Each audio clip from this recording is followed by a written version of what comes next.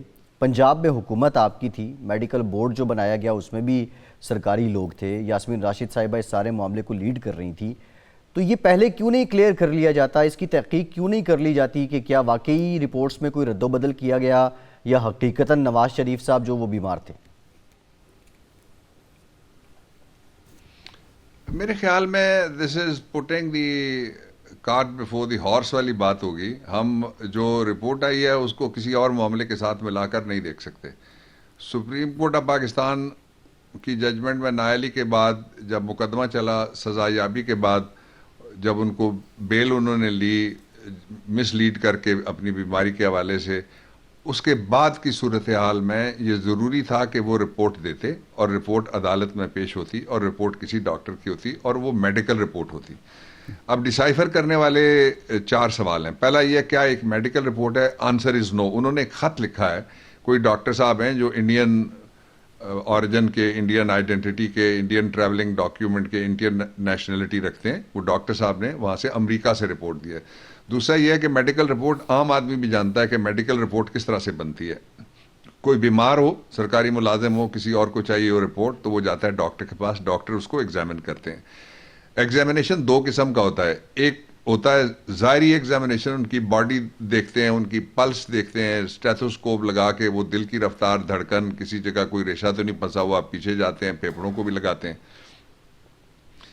دوسرا ہوتا ہے میڈیکل لیگل رپورٹ، جو فوجداری جرائم ہیں جتنے بھی ان میں وہ میڈیکل رپورٹ استعمال ہوتی ہے. تیسرا یہ ہے کہ کیا اس ڈاکٹر نے نواز شریف صاحب کے ملک سے باہر جانے کے بعد جو ان کو بیماری تھی، اس کے وہ بیماری کیا تھی؟ پلیٹلیٹس کی بیماری تھی. وہ دل کی بیماری نہیں تھی بھائی. پلیٹلیٹس کی بیماری کے حوالے سے کوئی لفظ اس میں کہا گیا؟ آنسر از نو. دوسرا یہ کبھی وہ نواز شریف سے ملیں، ایک بیٹھا ہوا ہے 18 سمندر پار امریکہ میں اور دوسرا بیٹھا ہوا ہے لندن میں. تو یہ تو ہم نے سنا ہوا تھا کہ یہ ایلوپیتھی کی پریکٹس ہوتی ہے، تو یہ تو ٹیلی پیتھی کے ذریعے سے ایک انہوں نے خط لکھ کے بھیج دیا. یہ خط ویسا ہی ہے جس طرح کے 2 خط اپنی کرپشن کو چھپانے کے لیے نواز شریف صاحب نے اس وقت انہوں نے عدالت کو اور پاکستان کے نظام انصاف و قانون کو گمراہ کرنے کے لیے ایک خط لکھوایا. یہ تیسرا خط ہے. آخری بات جو اس رپورٹ کے، جس کو میں رپورٹ نہیں کہہ سکتا اس لیے کہ وہ خط ہے، اس میں کہاں لکھا ہوا ہے کہ میں نے ایگزامن کیا اور یہ رپورٹ ہے میری؟ اس لیے کہ وہ مریض سامنے ہو تو ایگزامن ہو سکتا ہے. اور یہ ہارٹ کا، دل کا معاملہ ہے. دل کے معاملات ایسے ہوتے ہیں کہ جس کے اندر اب سب کو پتا ہے کہ آپ جاتے ہیں تو آپ کو کون کون سے ٹیسٹ ہیں جن میں سے گزرنا پڑتا ہے، کون کون سے انجیکشنز ہیں، اگر کوئی کسی نے کوئی انٹرونشن اینجیوگرام جیسی بھی کرنی ہے تو لگتے ہیں، اور کیا ہوتا ہے وہ سب کو پتا ہے. اس لیے وہ بتانے کی ضرورت نہیں ہے. اس لیے اس کو رپورٹ کسی طریقے سے بھی نہیں کہا جا سکتا. ایک حیران کن بات یہ ہے کہ یہ امریکہ والے جو شال صاحب ہیں، یہ بھی میں نے بتا دیا کس ملک سے تعلق رکھتے ہیں. انہی کے ایک ہم وطن ہیں جو انڈیا سے تعلق رکھتے ہیں، اور ان کا وہ کوئی لارنس آف اریبیا ٹائپ انہوں نے نام رکھا ہوا ہے اپنا. تو لارنس وہ ہندوستانی لارنس ہے، وہ انگریز لارنس نہیں ہے. اس لیے دونوں دفعہ ان کو انڈیا سے مودی کی گورنمنٹ کے دوران یہ سہولت ملنا ایک 2 دفعہ علیحدہ علیحدہ سوال اٹھاتا ہے کہ ان کو وہیں سے کیوں سہولت دی جاتی ہے. پاکستانی ڈاکٹرز وہ ہیں کہ دل کے معاملات پہ ڈاکٹر محی الدین جو ڈاؤ میڈیکل کالج کے گریجویٹ ہیں، انہوں نے وہ اس ڈاکٹروں کی ٹیم کا حصہ تھے جنہوں نے ایک جانور متنازع ہے، ہمارے لیے بہت ناپسندیدہ ہے، لیکن اس کا دل لگایا گیا ہے وہاں پہ. جی تو آپ دیکھیں وہاں اس طرح کے ڈاکٹر جو ہیں وہ میجکس کر رہے ہیں. اس کے اندر انہوں نے جینیٹک 10 تبدیلیاں اس کے ہارٹ میں کی اور پھر اس کو وہ ہارٹ جو تھا ٹرانسپلانٹ کر دیا. اس لیے کہ مسٹر ڈیوڈ بینٹ جو تھے، ان کا جب میڈیکل ریگولیٹر کے پاس گئے ڈاکٹر، تو انہوں نے کہا کہ اس کے پاس یہ میرے خیال میں جو دوسرے ڈاکٹر نے رپورٹ ابھی دی ہے، نواز شریف کو چوری کیے ہیں لفظ وہاں سے. وہ اس طرح لگتا ہے کہ جس طرح وہ آئیڈیا انہوں نے یہ کہا تھا کہ یہ مرنے کے علاوہ اس کے پاس دوسرا راستہ صرف یہی بچتا ہے کہ اس کو ہم یہ ٹرانسپلانٹ کریں اور آپ ہمیں اس کی اجازت دیں. ان کو اجازت ہو گئی. اچھا پھر یہ ہے کہ جو بیماری بتائی گئی ہے، جو اب وہ گراؤنڈ بنا رہے ہیں، وہ بیماری بھی 4 ہیں. پہلی بیماری یہ ہے کہ وہ جیل میں نہیں رہ سکتے. جیل میں کون رہ سکتا ہے جی؟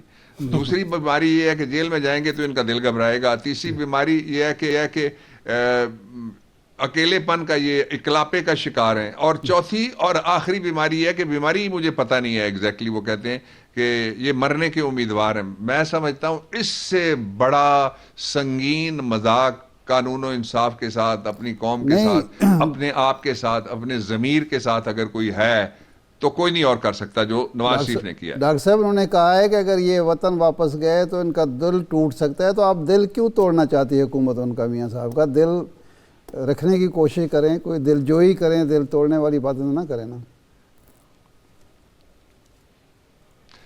اور سر مجھے آپ نے شعر یاد کرا دیا. وہ کاظمی نے کہا تھا کہ دل کے لٹنے کا سبب پوچھو نہ سب کے سامنے، نام آئے گا تمہارا یہ کہانی پھر صحیح. دل تو ان کا اس دن ٹوٹا تھا جس دن یہ بڑی بڑی بانگیں دے کے جی ٹی روڈ پہ گا رہے تھے، مجھے کیوں نکالا، کیسے نکالا، کیوں نکالا، پھر نکالا، کیوں نکالا. تو دیکھیے اصل بات یہ ہے کہ نواز شریف اور ان کے گروپ کے جتنے بھی دانش مند حضرات ہیں اور خواتین ہیں، ان کے لیے نواز شریف حکومت میں ہو تو جمہوریت مضبوط ہوتی ہے، نواز شریف حکومت میں ہو تو پاکستان کا آئین ٹھیک ہے، نواز شریف حکومت میں ہو تو ادارے ٹھیک ہیں، پاکستان کا نظام ٹھیک ہے، پاکستان کی معیشت ٹھیک ہے.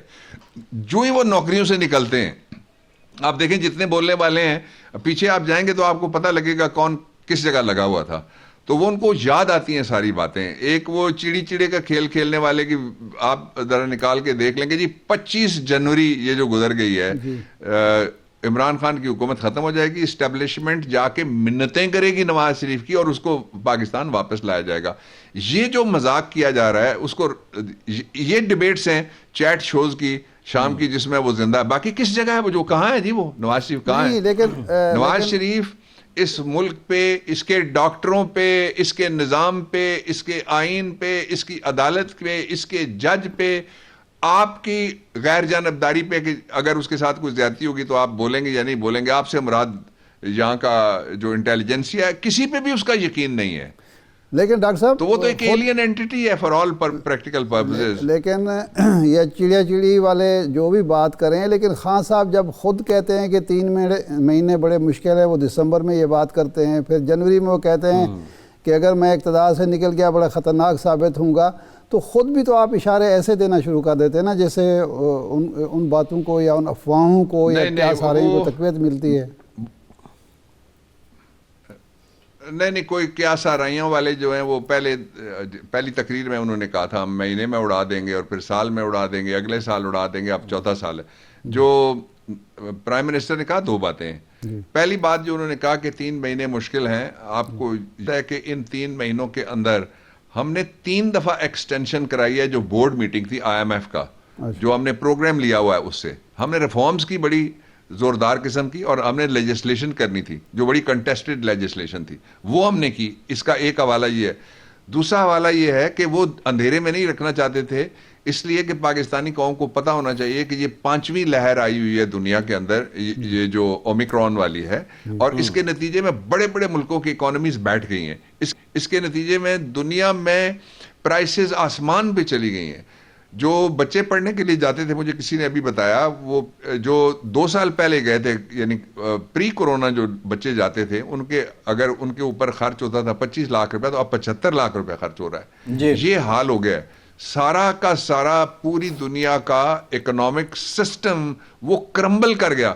آپ پہ تو اللہ کا کرم ہوا، مجھ پہ تو میرے وطن پہ اور میری اور آپ کی دھرتی ماں پہ اللہ کا کرم ہوا کہ ہم نے یہ سارے جو آج آپ دیکھیے نا، آج سمیت آج بھی بزنس کہاں ہے، بائنگ کہاں ہے، پروڈکشن کہاں ہے. اللہ تعالیٰ کی مہربانی سے پاکستان لیڈ کر رہا ہے ایمرجنگ اکانومیز میں سے. ہم نہیں کہہ رہے، یہ ساری دنیا کہہ رہی ہے. لیکن اس وقت سارے کہتے تھے مودی کا ماڈل آپ دیکھ لیں پچھلے 3 سال کا، وہ کہاں چلا گیا ہے.